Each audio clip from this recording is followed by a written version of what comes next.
Perfecto. Pues vamos a empezar.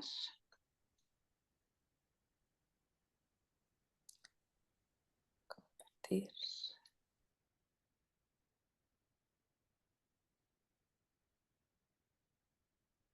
Perfecto. ¿Veis la presentación todos bien? Sí, perfecto. Genial. Bueno, Sí, pues lo muy primero bien. de todo, gracias por la invitación. Yo voy a hablar sobre la exéresis de percutánea de las lesiones de riesgo o lesiones B3 y bueno, sobre todo el cómo y el cuándo. Soy la responsable de radiología mamaria del MD Anderson Cancer Center de Madrid y nosotros la verdad es que en esto pues tenemos mucho manejo y sí manejamos estas lesiones precisamente con exéresis percutánea como norma general.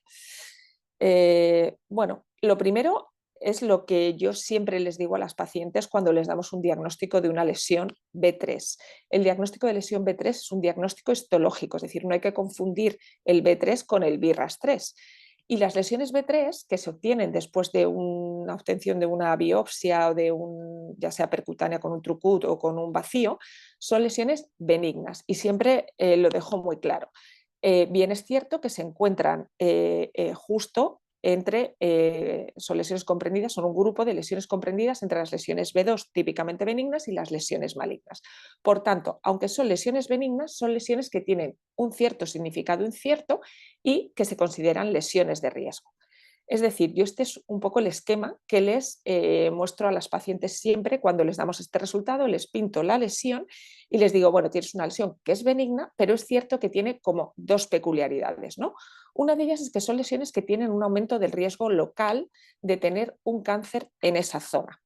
Y no solo de que haya asociado un cáncer, sino que nosotros, cuando las biopsiemos, podamos infraestimar estas lesiones, es decir, podamos obtener un resultado que no sea del todo exacto. Nosotros obtenemos el resultado de lesión de riesgo y lo que se ha visto a lo largo de la historia es que cuando estas lesiones después se operaban, algunas de ellas eran un cáncer, es decir, que se ha tomado una muestra insuficiente y son lesiones que te indican que en esa zona está pasando algo. Pero además tienen un riesgo bilateral, es decir, que estas pacientes van a tener un cierto incremento a lo largo de su vida de tener cáncer de mama.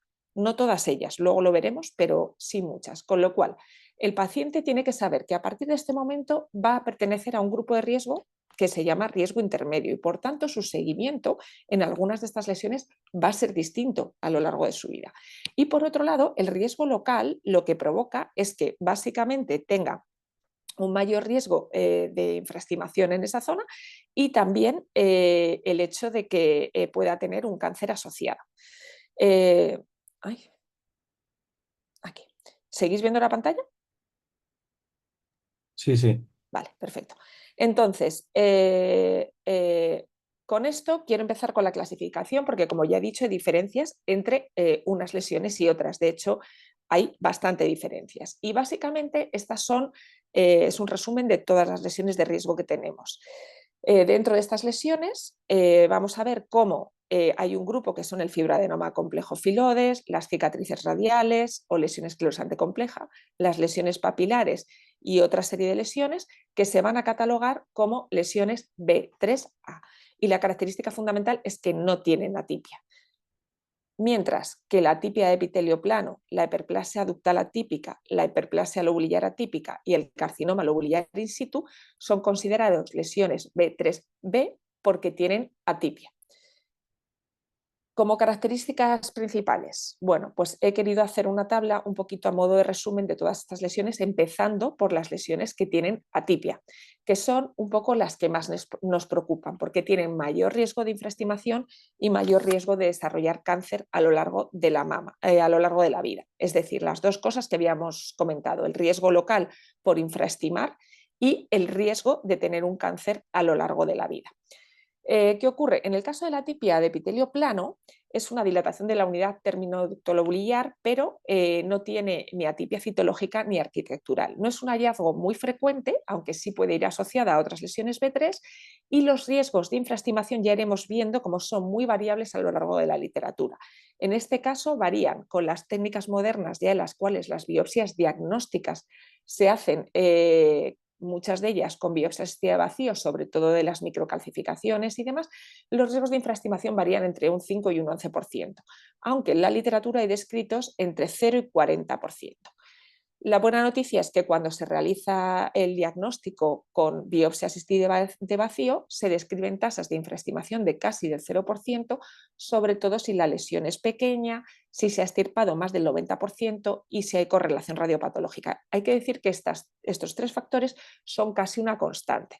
Es decir, todas estas lesiones de riesgo, cuando hacemos biopsias diagnósticas o las extirpamos por completo y hacemos una biopsia extirpativa y hay una buena correlación radiopatológica, las tasas de infraestimación bajan muchísimo. ¿Qué riesgo hay de cáncer de mama? Pues 1,5 a 3 veces el que tiene la población general. Por tanto, el riesgo local es el de la infraestimación y el riesgo de desarrollar cáncer de mama a lo largo de la vida es el que nos va a dar este riesgo bilateral.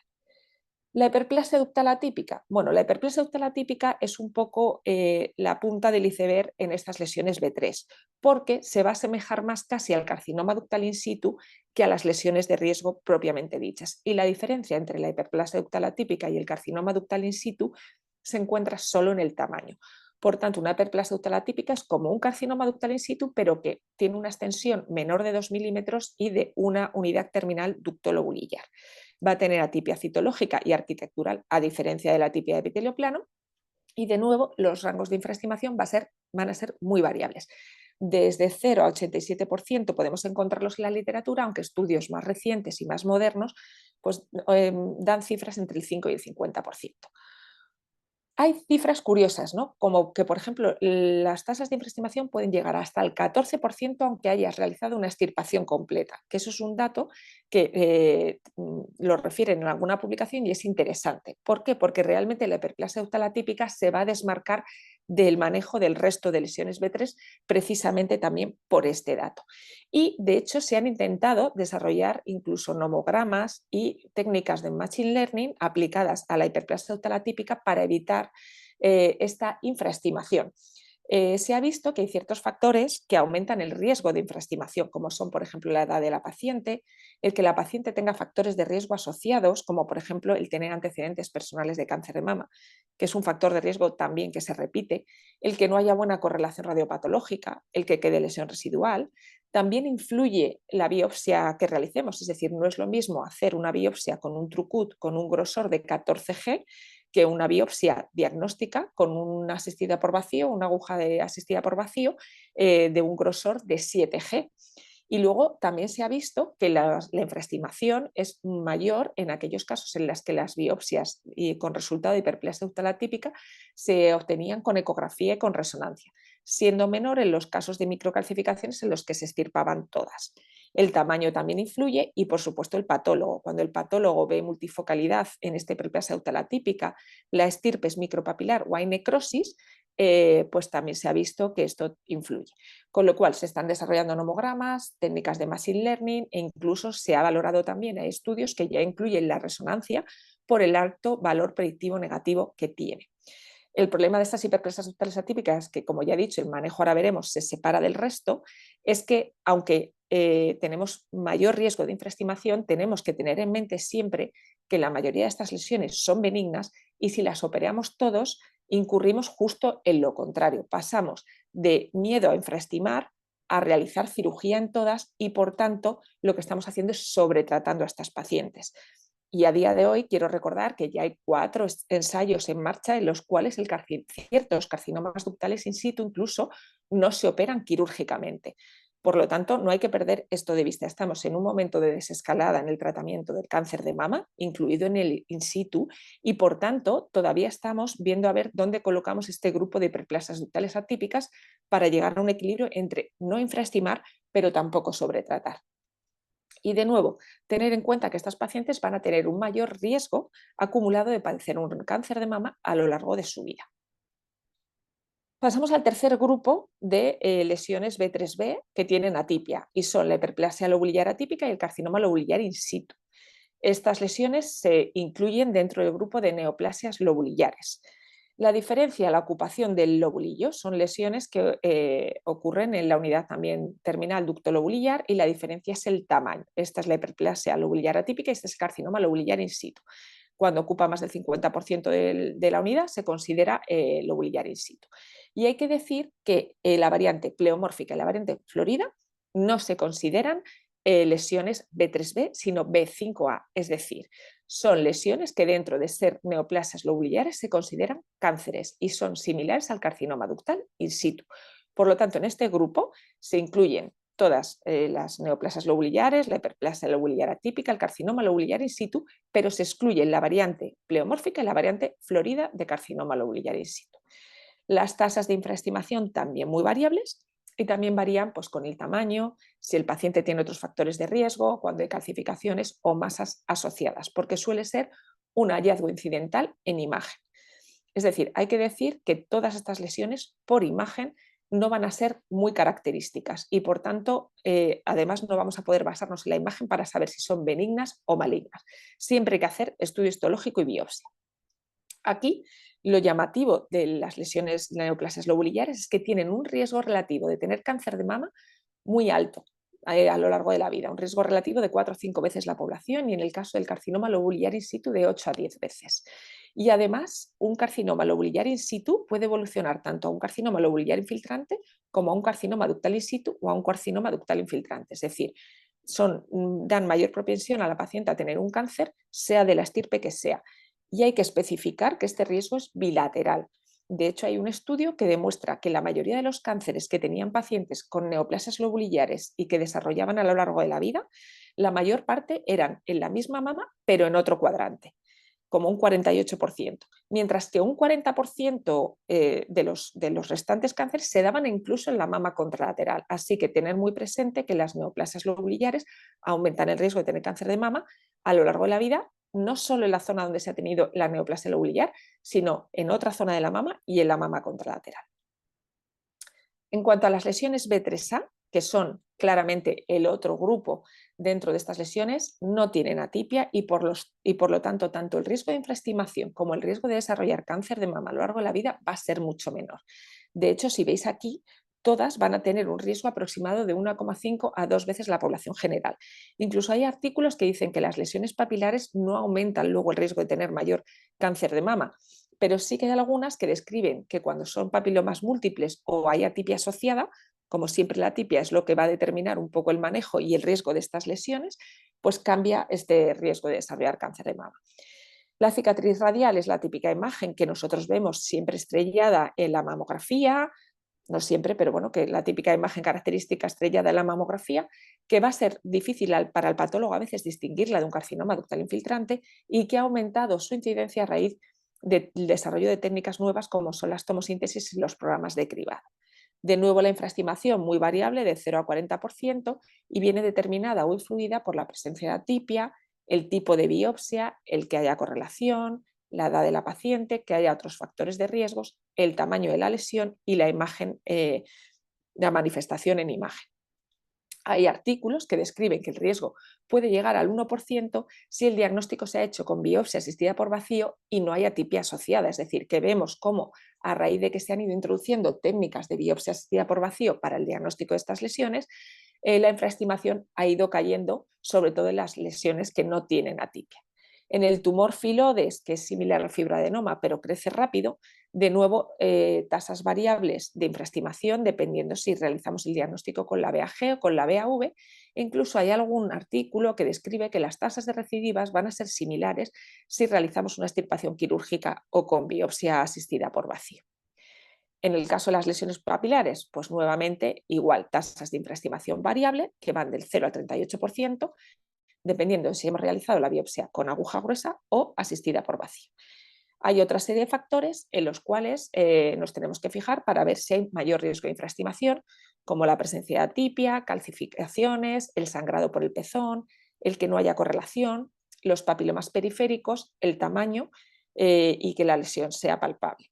Así que, de nuevo, siempre tener en cuenta que en este riesgo de infraestimación va a influir la paciente, siempre hay que ponerla en el centro, factores de riesgo como antecedentes personales de cáncer de mama, otros factores de riesgo y siempre tener en cuenta el papel del radiólogo una vez obtenida la biopsia en realizar una correcta correlación radiopatológica.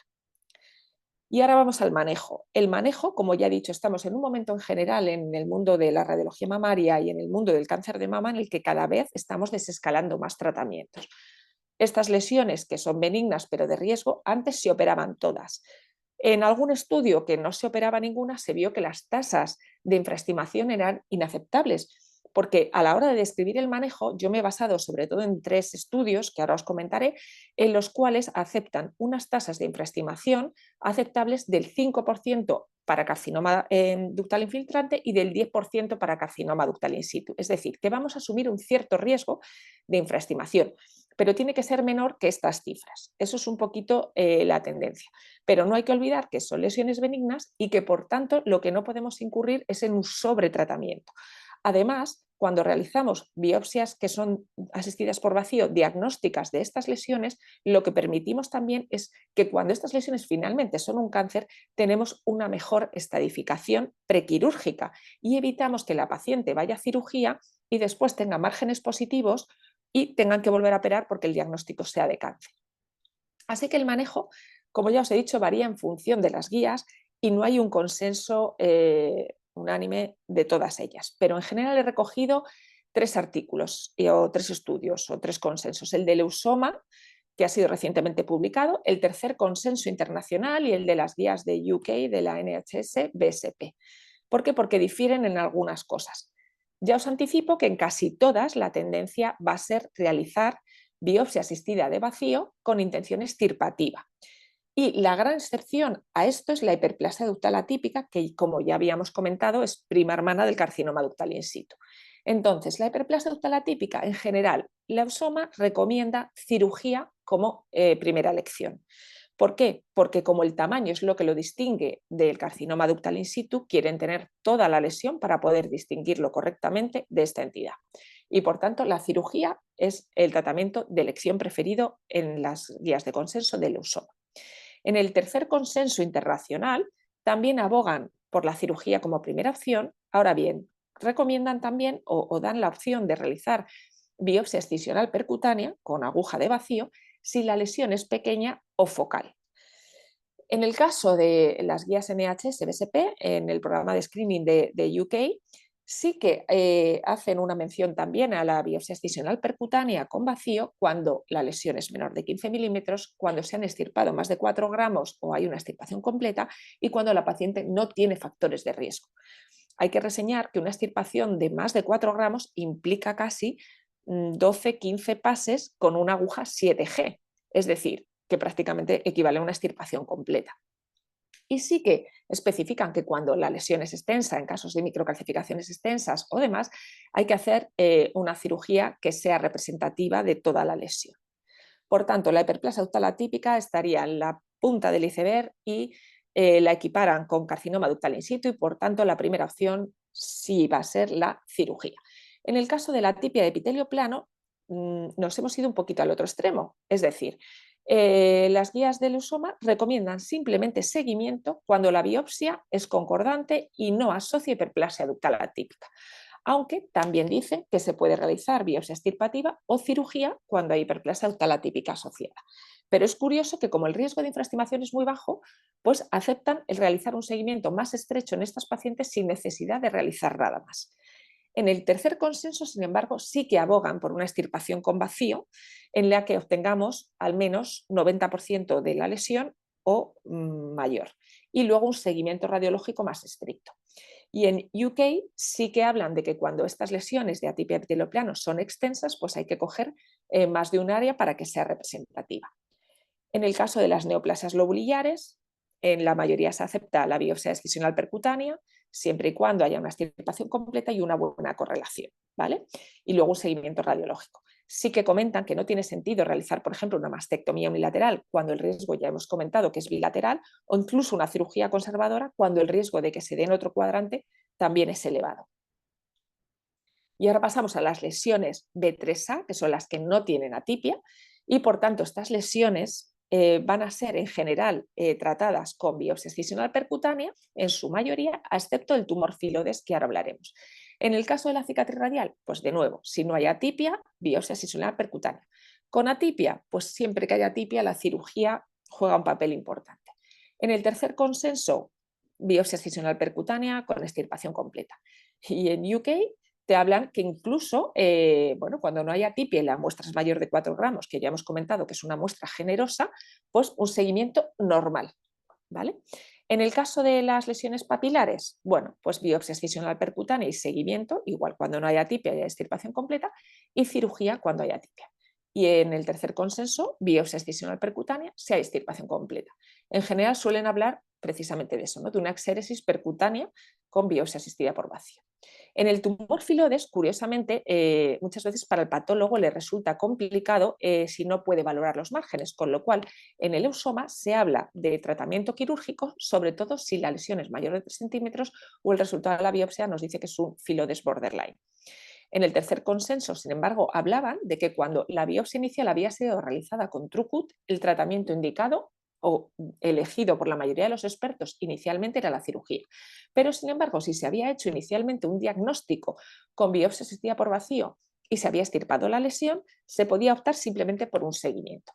Que no deja de ser un poquito curioso que pasemos de una cirugía a un seguimiento cuando la biopsia inicial ha sido con un TrueCut o con un vacío. Es llamativo en algunas cosas, pero como norma general la tendencia va a ser ya la de la biopsia excisional percutánea con vacío y la cirugía en 2 casos, el de la hiperplasia ductal atípica y el filodes cuando el resultado de filodes lo hemos obtenido en un TrueCut. A esto hay que añadir siempre que ya se están incluyendo las terapias endocrinas como el tamoxifeno, el raloxifeno, inhibidores de la aromatasa, para prevenir ese riesgo que tiene la paciente aumentado a lo largo de la vida y que hay que consensuar con la paciente y que hay que explicarle. Y además otras técnicas como las técnicas funcionales, como sobre todo la resonancia y la mamografía con contraste que ya se incluyen en las guías del Eusoma y también en el tercer consenso internacional, tanto para catalogar estas lesiones por su alto valor predictivo negativo como para después, durante el seguimiento, por ser pacientes de riesgo intermedio. Y aquí son algunos de los artículos que te hablan efectivamente de la utilidad de la resonancia mamaria en estos casos y en este contexto. Y decir que nosotros desde SEDIM empezamos un estudio precisamente encabezado por la doctora Julia Camps, en el que se realizaba biopsia excisional percutánea de estas lesiones con diagnóstico B3 o lesiones radiológicas con riesgo de infraestimación, y después el seguimiento se realizaba con resonancia mamaria. Yo tengo que decir que nosotros en nuestro centro la resonancia mamaria la realizamos siempre antes de la biopsia, con lo cual en muchos casos cuando estas lesiones B3 están asociadas a otros procesos como carcinomas ductales in situ o infiltrantes, la resonancia mamaria nos aporta mucha información tanto de la extensión como también de hacia dónde dirigir la biopsia. Y al final, bueno, pues todas estas lesiones en el manejo, ya hemos dicho que lo que hay que tener en cuenta es intentar evitar el sobretratamiento, disminuyendo también la infraestimación. Y una característica común para evitar esta infraestimación es hacer una buena correlación radiopatológica. Y esto es una diapositiva que yo he incluido a modo personal. Tengo compañeros que dicen, bueno, ¿qué necesidad hay de realizar una extirpación si en algunos casos se ha visto que cuando el diagnóstico se hace con vacío el riesgo de infraestimación ya es muy bajo? Pues porque el riesgo es bajo cuando hay una buena correlación, y para mí la mejor correlación es la que haces cuando extirpas completamente la lesión, porque hay lesiones que son un BIRAS 4B y el resultado es benigno y luego son benignas, y otras que incluso siendo un BIRAS 4A al final vienen como malignas. Por lo tanto, en mi caso, la mejor correlación que realizamos es cuando extirpamos completamente la lesión, que además nos va a facilitar luego el seguimiento para evitar precisamente biopsias repetidas. Si tú has extirpado la lesión y compruebas que está extirpada, luego el seguimiento va a ser más sencillo y la correlación está hecha. Y ahora entramos en la segunda parte de la charla, que es cómo realizamos técnicamente la biopsia de vacío con extirpación. Aquí quería explicar, esta es la muestra que obtenemos con una biopsia con aguja gruesa, que es 14G, y estas son las biopsias que obtenemos ya con una aguja 7G con aspirado, con técnica asistida por vacío. Obtenemos unos 300 miligramos frente a los 17 miligramos de la BAG. Por lo tanto, esto es lo que llamamos biopsia asistida por vacío diagnóstica.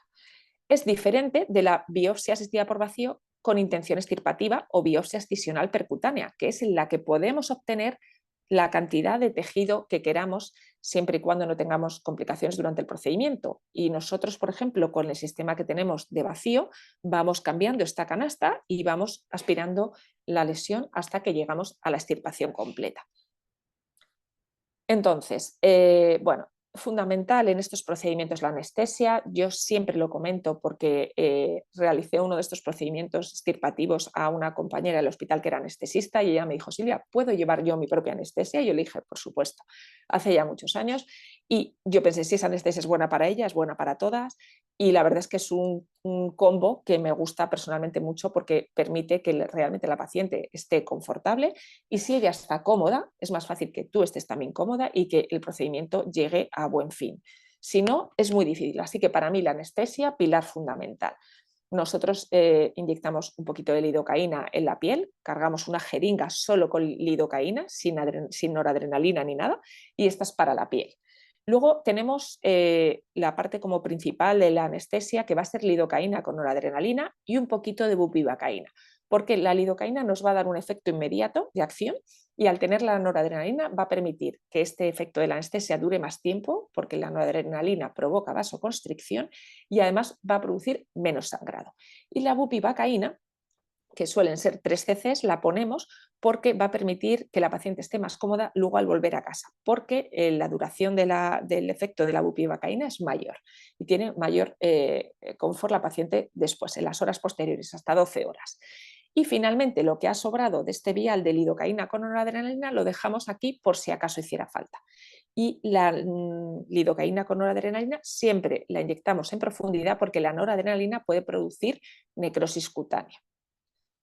¿Qué hay que tener cuidado? Si pones mucha anestesia y la lesión o el procedimiento lo vas a hacer con guía ecográfica, la lesión se puede oscurecer, como podéis ver aquí. Esto fue antes de la anestesia y esto es después.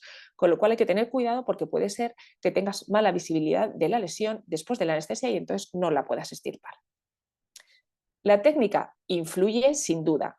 Nosotros, cuando hacemos biopsias con guía de mamografía o de tomosíntesis o de resonancia, y sobre todo tenemos intención de hacer extirpación a ser posible, porque por ejemplo con la resonancia no siempre es posible, pero bueno, siempre que se intenta, hay que dirigir la aguja al centro de la lesión, intentar entrar al centro de la lesión.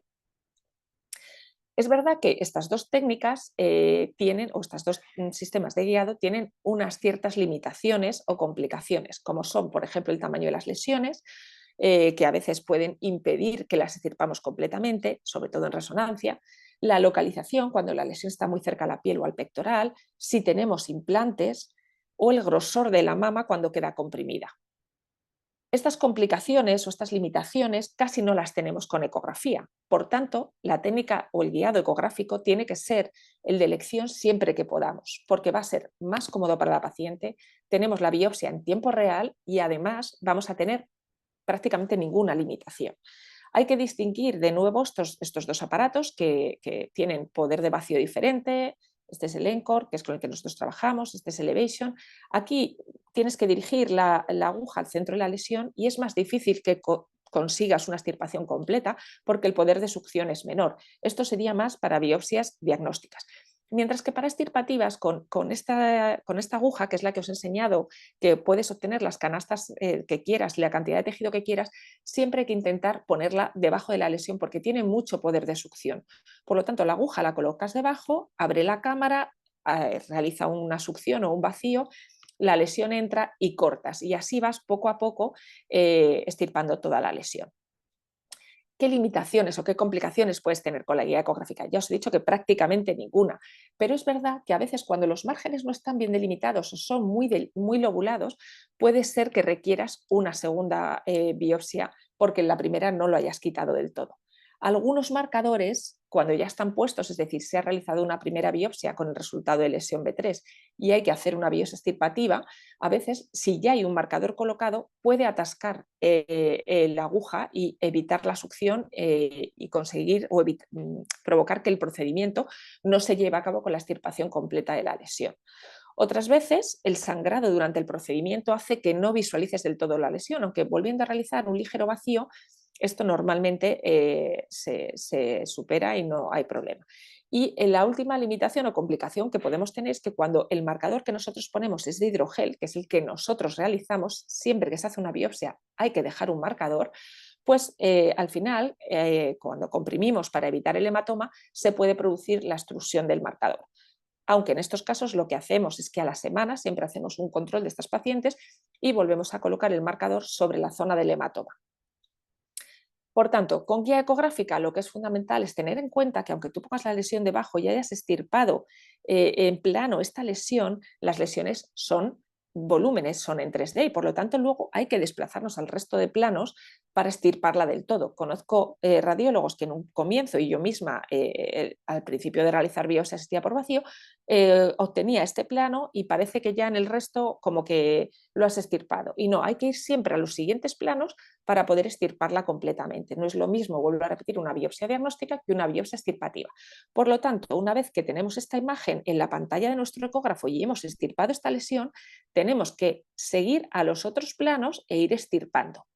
¿Cómo? La mejor forma es girar la aguja y coger el transductor en un plano transversal de tal manera que tendríamos aquí la lesión, aquí la aguja, hemos girado para allá y la cámara abre hacia donde están los otros planos de la lesión. Y con esto conseguiremos una extirpación completa.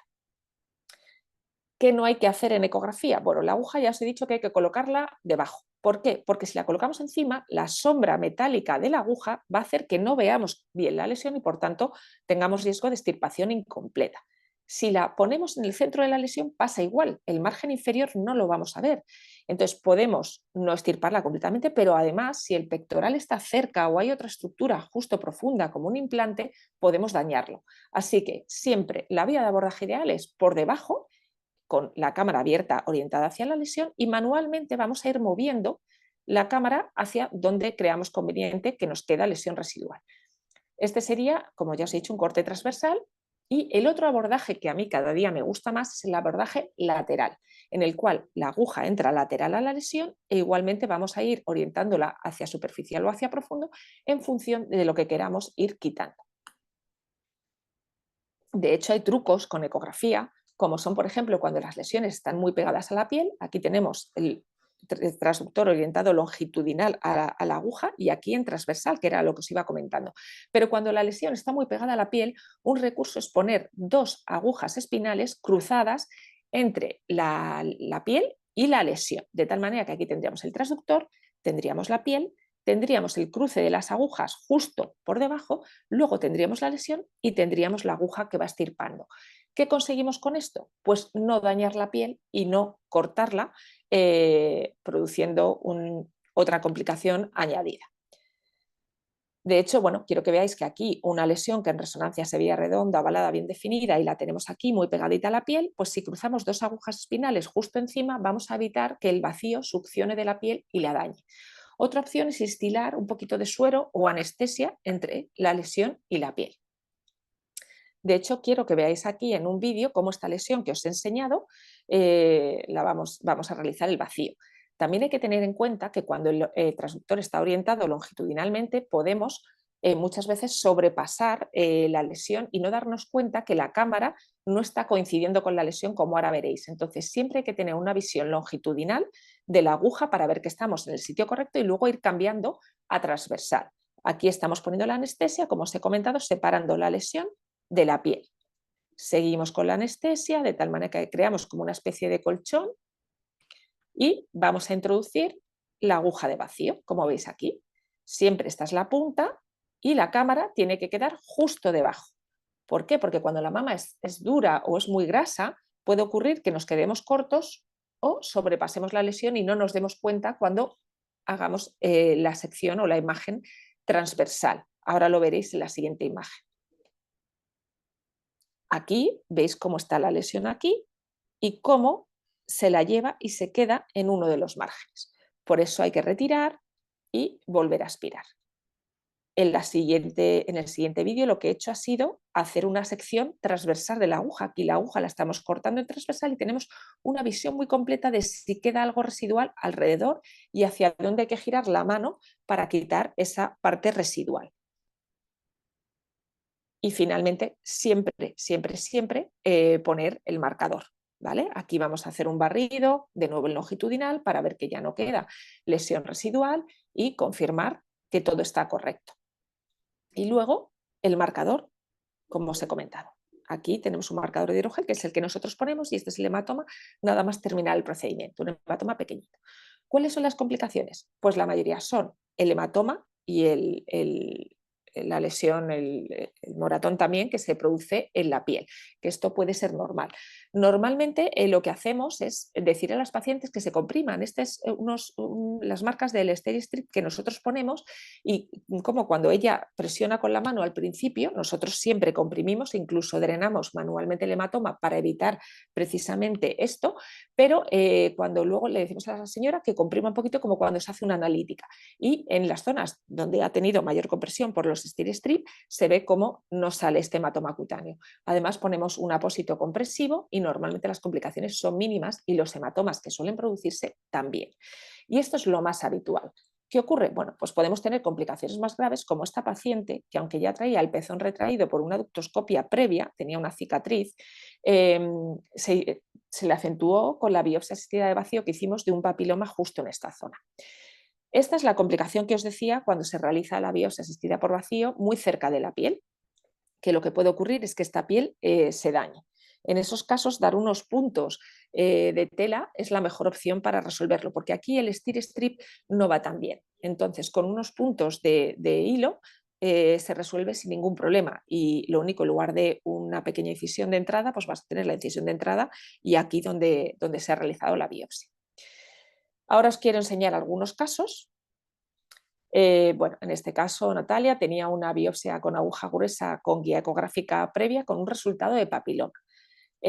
Como ya tenía una biopsia prueba, tenía un marcador de hidrogel, que veis aquí la parte metálica, y este es el gel. Esta era la lesión que se había biopsiado y este era un implante.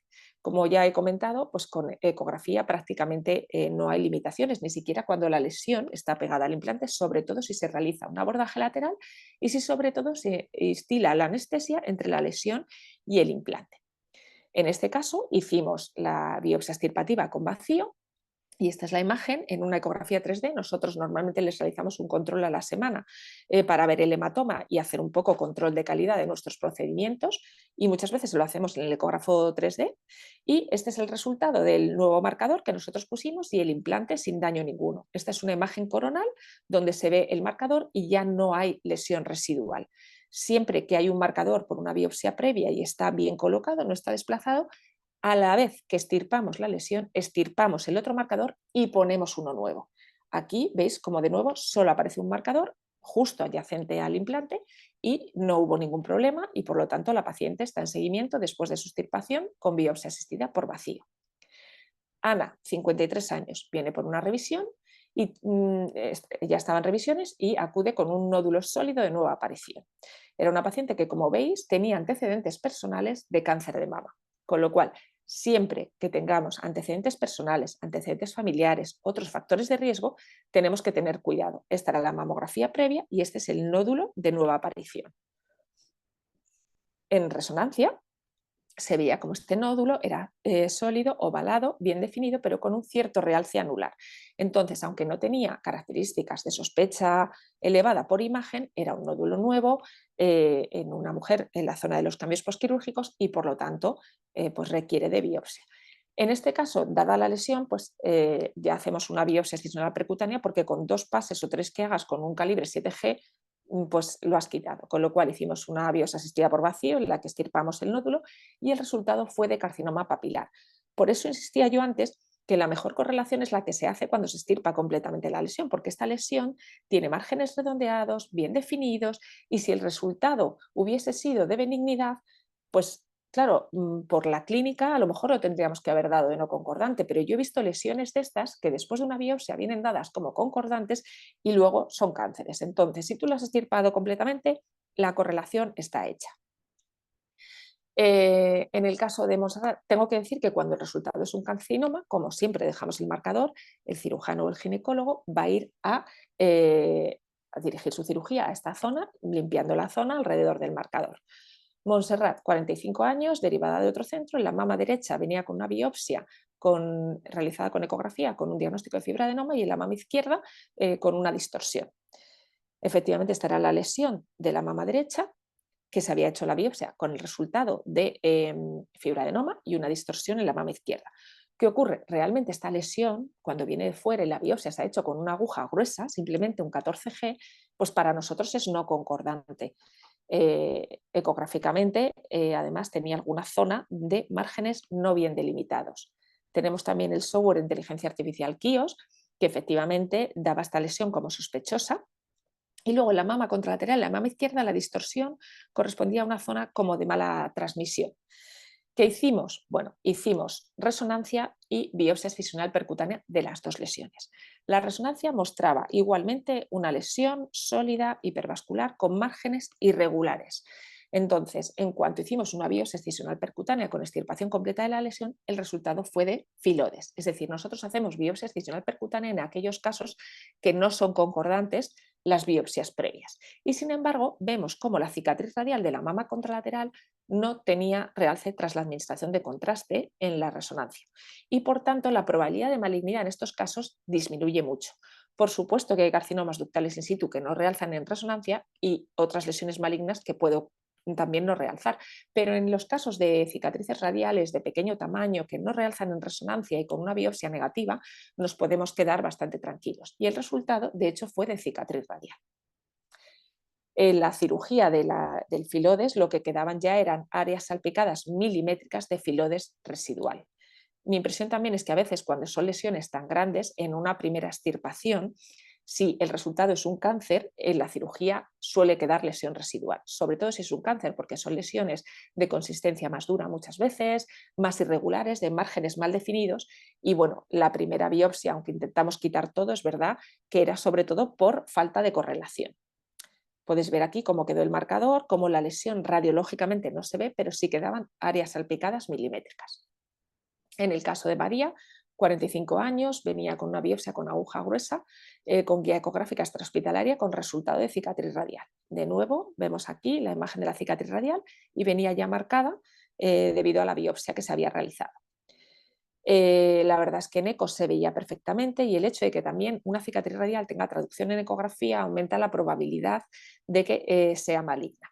Hicimos de nuevo una biopsia excisional percutánea, ya que venía con el resultado de cicatriz radial, y nosotros en nuestro centro las manejamos con exéresis percutánea, y el resultado fue de carcinoma ductal in situ.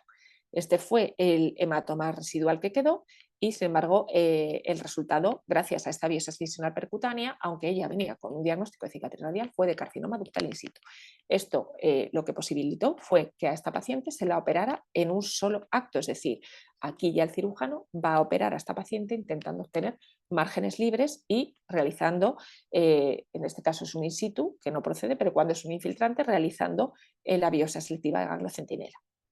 Y aquí vemos cómo esta era la imagen inicial con el marcador de fuera, cómo nosotros extirpamos la lesión, extirpamos el marcador, que ya lo he comentado antes, y pusimos otro marcador diferente. Y cómo mamográficamente ya no se veía esta lesión. En la cirugía quedaba un único foco de 2 milímetros de carcinoma ductal in situ de bajo grado, o sea que la habíamos extirpado casi en su totalidad. Felipa, otro caso, 63 años, revisión de la mama grasa, se venía haciendo revisiones con mamografía y ecografía 3D. Esta era la imagen, nódulo en una mama grasa, de nueva aparición, muy fácil. En resonancia también tenía un pequeño realce, y en ecografía parecía muy anodino, igual que en la mamografía, pero no deja de ser una paciente posmenopáusica con un nódulo sólido de nueva aparición. Entonces, aunque no parece sospechoso, pero hicimos la biopsia y pues extirpamos el nódulo en su totalidad, porque con la aguja de calibre 7G, que es la que nosotros usamos para realizar las biopsias asistidas por vacío, pues extirpamos casi en su totalidad la lesión con el marcador. Y el resultado fue de carcinoma lobulillar in situ. Ahí en este caso ya no operamos porque lo habíamos extirpado completamente. Marta, 54 años, en revisión, en seguimiento, y se describen y vimos un grupo de microcalcificaciones, 4B, con alguna pleomórfica de nueva aparición. Hicimos la biopsia guiada por tomosíntesis, por estereotaxia, con el resultado de hiperplasia ductal atípica y atipia epitelio plano. Siempre comprobamos la presencia de las microcalcificaciones en los cilindros y pusimos un marcador. Es verdad que quedaba alguna microcalcificación adyacente, por lo que ante el resultado que obtuvimos realizamos una segunda biopsia asistida por vacío de las micros residuales y lo que hicimos fue comprobar que el primer marcador había salido, la microcalcificación, alguna residual que también había salido y colocamos otro marcador nuevamente. Y el resultado fue igualmente de hiperplasia oftalatípica. Colocamos este segundo marcador y la paciente está en seguimientos en los cuales nosotros en todas las pacientes de riesgo intermedio, es decir, en todo este grupo de pacientes con lesiones B3, hacemos el seguimiento incluyendo la resonancia y está en seguimiento sin ningún problema. Y finalmente quiero presentaros a Luisa, que curiosamente es la tía de una buena amiga que venía por una revisión extrahospitalaria, ella se hacía las revisiones en otro centro y en una mamografía le dieron un grupo de microcalcificaciones que catalogaron como BIRAS 5, nueva aparición, segmentarias en ambos cuadrantes superiores, pleomórficas y que en resonancia tenían toda esta zona de realce. ¿Qué hicimos? Biopsia asistida por vacío de dos de los extremos de los dos cuadrantes para poder determinar la extensión, demostrar multifocalidad, multicentricidad. Hicimos 2 biopsias con aguja de vacío con calibre 7G para no perdernos nada. Y el resultado de las 2 biopsias fue de hiperplasia rectal atípica. Como no podíamos biopsiar todos, este es el típico ejemplo que se nos escapa, es decir, aparte de salir una hiperplasia rectal atípica, tenemos el problema de que no podemos muestrear toda la zona, con lo cual es una lesión de muy alto riesgo de infraestimación, con microcalcificaciones residuales, con una ausencia de correlación radiopatológica y por tanto estas lesiones siempre las presentamos en el comité, la presentamos en el comité para una cirugía. La respuesta normalmente en nuestro hospital es que los cirujanos y los ginecólogos se sienten bastante a gusto con la extirpación percutánea. Y cuando nosotros no podemos realizarle, planteamos cirugía, ellos nos dicen, claro, es que si es un volumen extenso, al final tengo que hacerle casi una mastectomía para extirpar una lesión benigna. Y estamos desescalando y eso no les gusta. Operar lesiones benignas no tiene sentido, aparte por las cicatrices que dejan. Con lo cual, en este caso sí es verdad que fue fácil porque era una mama grande y por tanto la cirugía permitía que fuera conservadora. Pero ¿qué ocurre? Que al final nosotros, a día de hoy, en este tipo de lesiones tenemos mucha mayor visibilidad que los cirujanos o los ginecólogos y ellos operan a ciegas. Con lo cual, ¿qué fue lo que ocurrió? Aunque marcamos los dos extremos, quedaron microcalcificaciones residuales. Aparte de eso, ha quedado una cicatriz, una densidad, una imagen de cicatriz, de distorsión subyacente. Y en la resonancia también quedan realces residuales, con lo cual la paciente ha ido a cirugía, ahora aparte de los cambios de las microcalcificaciones, tiene cambios cicatriciales, posibilidad de hacer necrosis de grasa y por lo tanto más microcalcificaciones y no hemos conseguido quitar toda la lesión, con lo cual el seguimiento también se nos complica. Así que es verdad que tenemos que evitar infraestimación, pero también evitar sobretratamientos. Incluso hay algún artículo que dice que el riesgo de infraestimación cuando realizamos biopsia excisional percutánea es incluso menor que el que se hace a veces con la cirugía. Así que para concluir, tener en cuenta que son lesiones que es verdad que tienen infraestimación, riesgo de infraestimación y aumento de riesgo de cáncer a lo largo de la vida, por tanto son lesiones que tienen un mayor riesgo que la población general y esto siempre hay que tenerlo en mente, que es fundamental hacer una buena correlación radiopatológica cuando hacemos nuestras biopsias, que no es lo mismo una biopsia asistida por vacío que una VAG, porque la cantidad de tejido que vamos a tener con la biopsia asistida por vacío va a ser mayor y por tanto la infraestimación va a ser menor, pero que la mejor correlación que tenemos que realizar nosotros siempre va a ser mucho mejor si extirpamos la lesión. Y para mí actualmente mi mejor correlación es la que hago con una extirpación. Ahí no me equivoco. Que la resonancia mamaria cada vez tiene un papel más importante en la parte prebiopsia o prequirúrgica, así como en el seguimiento, y que siempre hay que situar al paciente en el centro de todo esto, implicarle la toma de decisiones y someter todos los casos al comité multidisciplinar, que sin duda tiene mucho que decir también. Así que nada más. Muchas gracias. Muchísimas gracias, Silvia.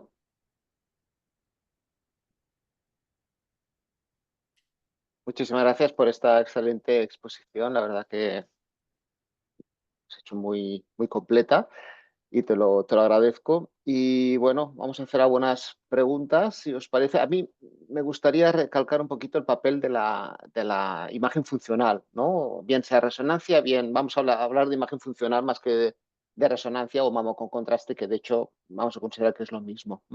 El seguimiento, ¿cómo hacéis el seguimiento de estas lesiones? O sea, ¿cada Nos, cuánto y con nosotros qué lo técnica? hacemos anual, incluyendo resonancia abreviada con ultrafast. Y la verdad es que nos va muy bien. Tengo que decir que nosotros nuestro protocolo normalmente es, antes de la biopsia, hacemos resonancia. Con Ujú. esto conseguimos tener la lesión intacta, sin cambios postbiopsia, sin hematomas, con lo cual el tamaño, si luego sale un cáncer, el tamaño lo evaluamos con esta resonancia prequirúrgica. Aquí entraría el papel de la mamografía con contraste, que normalmente se hace también antes de la biopsia y que por tanto nos da también mucha información precisamente del tamaño de la lesión antes de la biopsia, porque una vez que hacemos una biopsia extirpativa, entre el hematoma y que ya no queda lesión, la estimación del tamaño se complica. Con lo cual, nosotros esta prueba la hacemos antes también. Valoramos el tamaño, valoramos a qué zonas hay que ir más dirigido. Muchas veces ves unas micros en mamografía y luego el realce en resonancia es mucho más extenso y demás. Y con esto decidimos cuál es el mejor método para hacer la biopsia. Hacemos la biopsia, si se puede, con ecografía, intentando hacer la correlación. Y a la semana hacemos el control del hematoma. Y si la lesión es B3, hacemos un primer control a los 6 meses, con la técnica que hemos realizado la biopsia y con resonancia. ¿Por qué? Porque a veces tú en ecografía, que eso yo también lo he visto cuando empezamos a hacer este control, decíamos extirpación completa. Y sin embargo, haces la resonancia y queda un pequeño foco o queda un centímetro. Y en la ecografía, cuando buscas ese centímetro, como además tenemos el marcador, lo encuentras. Es decir, a veces queda lesión residual y en un comienzo no la ves con ecografía y en la resonancia se ve. Entonces, nosotros nos gusta hacer el control con la resonancia y con la técnica que hayamos hecho la biopsia. Es decir, si la biopsia ha sido por resonancia, el control solo es con resonancia, a los 6 meses, porque el marcador de hidrogel, cuando se ve bien, es a los 6 meses. Entonces, la correlación perfecta entre las diferentes imágenes la podemos hacer a los 6 meses, que es cuando el marcador se ve perfecto con eco, con mamo y con reso, este marcador. Entonces, si la biopsia ha sido por eco, hacemos el control con eco y con reso. Y si la biopsia ha sido por mamografía, hacemos el control con mamografía y con reso. Y a partir de ahí, controles anuales, Y a con partir de ahí, secuencia controles abreviada, anuales. sí, con resonancia Vale. abreviada. ¿Y hasta cuándo? ¿Hasta cuándo? Mínimo 5 años. Mínimo 5 años, pero depende también de la complejidad. Mira, no lo he comentado, pero por ejemplo, las hiperplasias ductales atípicas, otro factor de riesgo es que la mama fuera densa. Nuestro centro, al ser un centro oncológico, muchos pacientes son pacientes con antecedentes personales de cáncer de mama. Entonces, si son pacientes con lesión B3 y además antecedentes personales de cáncer de mama, el seguimiento lo hacemos con resonancia anual y no son 5 años. De hecho, ahora ya las guías de la NCCN y muchas guías van incluyendo el control de estas pacientes operadas con resonancia. Si tiene mama densa, sin duda. Si no, individualizamos cada caso. Ujú. Muy bien. Y el tema del clip que has comentado, o sea, la recitáis una semana después y si veis que el clip está desplazado, por ejemplo, Ponemos colocáis otro. otro. Sí, ese es el control que hacemos a la semana y también como control de calidad de nuestros hematomas, porque es verdad, empezamos haciéndolo al principio, incluso recogiendo los datos de cuánto era el tamaño del hematoma, porque este es un tema que también hay que abordar, es decir, para los ginecólogos y los cirujanos, si el hematoma es grande y sale un cáncer, ellos, claro, tú has extirpado casi toda la lesión o toda y solo queda hematoma y entonces ellos, eso les puede complicar la cirugía. Entonces, nosotros como control de calidad empezamos a hacer esta ecografía a la semana para ver si nuestros hematomas eran grandes, ¿no? Cuánto es lo normal, si cambian con el grosor de la aguja, cómo estamos comprimiendo a estas pacientes. Siempre hacemos un drenaje manual después, cómo lo estamos haciendo. Influye mucho también el que realmente el paciente guarde una serie de cuidados que les mandamos por escrito. Siempre antes de la biopsia les mandamos una serie de recomendaciones de mantener el brazo en reposo 24 horas, si toma anticoagulación, bueno, que lo mantengan en reposo, les ponemos el vendaje compresivo, comprimen un poco, frío local, todo eso se lo explicamos a la paciente y se lo mandamos por escrito previo al día de la biopsia. Y entonces ese control lo Pues, hacemos a la semana, ujú. pues empezamos un poco por controlarnos a nosotros, auditarnos y después hemos seguido y aprovechamos ese control también para darle el resultado a la paciente y hacer la correlación. Entonces nos va muy bien Ujú. porque así la correlación, cuando no se ha extirpado del todo, y explicarle a la señora, ha salido un B3, esto implica un mayor riesgo, vamos a hacer resonancia, o hay correlación, o no la hay, no la hemos quitado del todo. Bueno, O sea que el resultado lo dais vosotros. sí, También los ginecólogos, o sea, nosotros las citamos a la semana para el control de hematoma y resultados, y ese mismo día luego suben al clínico que también comprueba el resultado y también... Y luego lo Muy bien. presentamos en el comité. Ujú. ¿Vosotros, María Rosa o Juan Pablo, hacéis algo similar en cuanto al Sí, la verdad. seguimiento? Sí, el seguimiento prácticamente lo mismo, ¿eh? Los 6 meses de control, tanto por resonancia como por la técnica con la que se ha hecho la biopsia.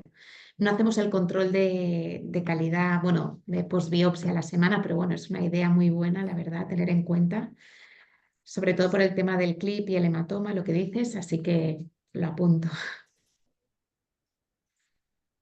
En nuestro caso, bueno, el seguimiento por resonancia no lo estamos realizando tan a largo plazo. Además, es difícil mantener estos pacientes en seguimiento durante tanto tiempo en nuestro contexto. Yo creo que una de las partes más difíciles es justamente el seguimiento, lo que comentas, y la expectativa que se genera tanto a la paciente como para el médico o el ginecólogo que te deriva la prueba. Yo creo que hay que tener mucha confianza con el ginecólogo, con el cirujano que te envía el paciente y también ser un poco realista, ¿no? Decirle que es posible de entrar en el inicio de la prueba, que tú lo llamas estipativo, pero que la probabilidad de que te queden algunos restos es alta, incluso en el seguimiento lo encuentras. Lo digo porque después cuando se genera un informe de que hay una lesión residual, hay una captación residual, entonces puede haber problemas, ¿no? El cirujano te dice, bueno, ¿qué hacemos con esto? La paciente te dice, pero a mí me lo quitaron todo y ahora me están diciendo que quedan lesiones. Entonces yo creo que hay que ser como muy claro con el paciente y con el cirujano del objetivo y saber hasta qué punto puedes realizarlo. Una resección completa, no generar unas falsas expectativas y ser muy claro de que muchas veces estas lesiones requieren es un seguimiento más estricto de la paciente. Yo quería preguntar un poco sobre todo lo de los 4 gramos, que es cierto que, como mencionó Silvia, es una muestra importante, sobre todo cuando manejas agujas 7G, pues son menos cilindros, cuando manejas calibres más cortos son muchos cilindros, pero creo que al radiólogo muchas veces le preocupa sacar mucho, pero en realidad cuando dejas ver la lesión, no, creo que hay que seguir un protocolo y sacar más, como decían, los márgenes. Entonces, por ejemplo, el manejo de los márgenes, el manejo de la cantidad de tejido, me gustaría saber cómo lo manejáis. Porque una cosa son lesiones pequeñas, otras son lesiones grandes, incluso en lesiones pequeñas, ¿qué tanta cantidad de tejido deberíamos quitar? También dependerá del tipo de patología, pero ¿cómo manejan los márgenes? ¿Son diferentes botes? ¿Lo manejan de forma aparte?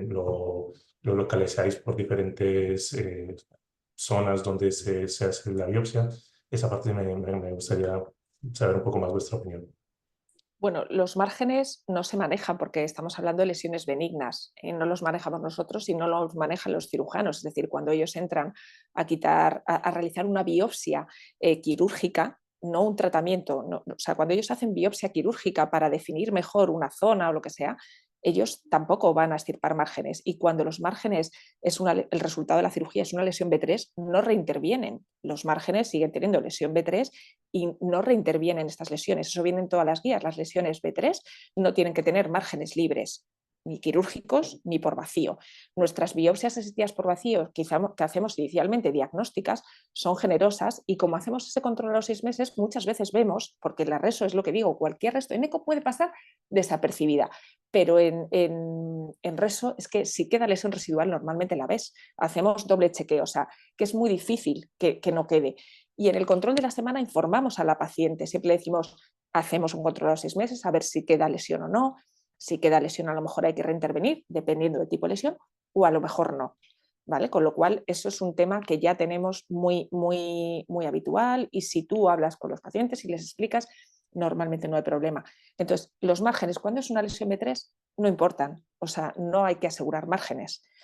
Ahora los estudios que hay de exéresis percutánea de cánceres, ahí ya incluso como se da radioterapia y tal, están valorando la posibilidad de hacer una segunda vuelta de los márgenes para demostrar que no hay, pero realmente eso ha pasado a un segundo plano, se ve que ya no es tan importante. Y en las lesiones B3 no tienen ninguna relevancia, o sea, los márgenes no importan. Tú tienes que haber extirpado la imagen radiológica y comprobar después con imagen, otra vez en el control de los 6 meses, que realmente no queda lesión residual. Al principio te cuesta más extirpar las lesiones, tú crees que las has extirpado, haces el control de 6 meses y dices, ah, mira, esta no la extirpé. La buscas con eco y dices, pues queda.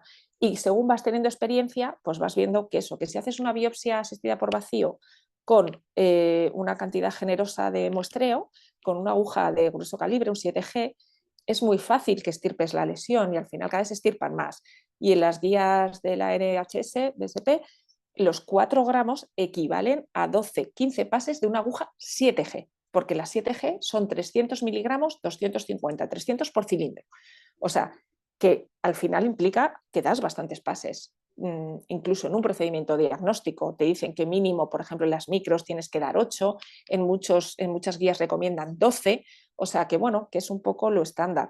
Yo he habido Sí, pacientes a veces es mayor que la cirugía, ¿no? A veces la claro, pieza nuestra es mayor que la quirúrgica. efectivamente, con la diferencia de que tú ves, o sea, nuestra biopsia es el equivalente a esa biopsia quirúrgica que se hacía antiguamente, que luego cuando salía un cáncer necesitaban volver a operar. O sea, estamos intentando evitar también, dices tú, biopsias previas. Podemos hacer biopsias previas, pero es que de la otra manera hay veces que hay cirugías varias consecutivas. Entonces, un buen diagnóstico de un cáncer o de una lesión B3 hace que la paciente tenga una mejor estadificación prequirúrgica cuando luego es un cáncer y evitas cirugías posteriores, que lo hemos visto. O sea, yo he tenido casos que con una lesión B3 ha ido a cirugía, ha salido un carcinoma ductal in situ con márgenes afectos y han tenido que reintervenir, sobre todo si queda lesión residual. Entonces, son 2 cirugías las que se lleva después. Pues a lo mejor si hubiéramos hecho una biopsia extirpativa en un comienzo, entra ya con un diagnóstico de cáncer, que también lo hemos hecho, y le evitas una cirugía posterior. Y cuando es benigno, el último caso que he puesto, la señora tiene sus micros, tiene su cicatriz, tiene su cirugía y encima el seguimiento también es complejo y queda lesión residual. O sea, no por el hecho de que operen vas a evitar que quede lesión residual. Cuando son nódulos y tal, sí, pero con las micros y los realces no más en resonancia, que a veces los vemos extensos y hay mucha lesión B3, atipia, epitelio plano y demás, ellos entran a ciegas, ellos no palpan, no ven, tienes que marcarlo muy bien. Pues al final hay también algún artículo que te dice que en esos casos es interesante realizar un muestreo con biopsia asistida por vacío amplio de un par de zonas representativas y que si eso es así, el riesgo de infraestimación es bajo. Nosotros todavía estos casos los debatimos Es complejo. en comité y claro, a no ser que la paciente vaya a mastectomía, la operan. Pero cuando ya la lesión es grande, muchas veces ellos dicen, mira, no, si no tiene un cáncer, prefiero no operarla. Y ahí nosotros fuimos, claro, es que entonces tenemos que seguir biopsiando porque tiene zonas y ahí nos peleamos. Pero fíjate, nos peleamos porque estas lesiones no son fáciles y quitarle la mama a la paciente y luego decir, no, todo es benigno, bueno. Está claro. Pues gracias, Silvia. Si os parece, vamos a concluir aquí, que ya nos estamos pasando un poquito del tiempo. Muchísimas gracias. Me ha parecido fantástica. Gracias a María Rosa y a Juan Pablo también. Gracias Y a bueno, creo vosotros. que Salva quiere hacer un último comentario. Sí, bueno, me uno a tus mensajes de agradecimiento, Sergi. Gracias a ti como moderador, gracias a María Rosa Martí y a Juan Pablo Salazar. Ha sido excelente vuestra colaboración como experto. Y Silvia, una sesión maravillosa, maravillosa. Yo creo que tu Gracias. presentación, los dibujos que has hecho, ¿no? Para explicar la técnica, el consenso, la anatomía patológica, ¡buah! Espectacular. Yo creo que todo el mundo tendría que ver en España tus sesiones. Es que muy bien, muy bien. Y yo creo que cómo no Gracias. hacemos más de biopsia de exéresis. O sea que yo creo que os animo, por favor, a seguir luchando. Por favor, seguir, porque es que como siempre en radiología, la radiología de mama es la punta de lanza. Y yo creo que en este campo es un ejemplo clarísimo. Sergi, yo creo que tenemos que volver a invitar a Silvia otro día, si te parece bien, tú que eres Muy bien. el maestro, y así seguimos con Rosa y con Juan Pablo todo este tema, ¿vale? Bueno, muchas gracias y simplemente deciros que mañana tenemos una sesión de lesiones hepáticas en la infancia eh, con Alisa Trundaeva y Ana Hernández de Girona, y estáis todos invitados, que tengáis un gran día. Gracias Silvia, gracias María Rosa, gracias Juan Gracias. Pablo, Gracias Muchas a gracias Sergi, gracias, todos. Silvia. gracias Dani. Adiós, que vaya Espectacular bien. la Gracias. charla. Adiós. Adiós. Chao. Adiós. Posiciones.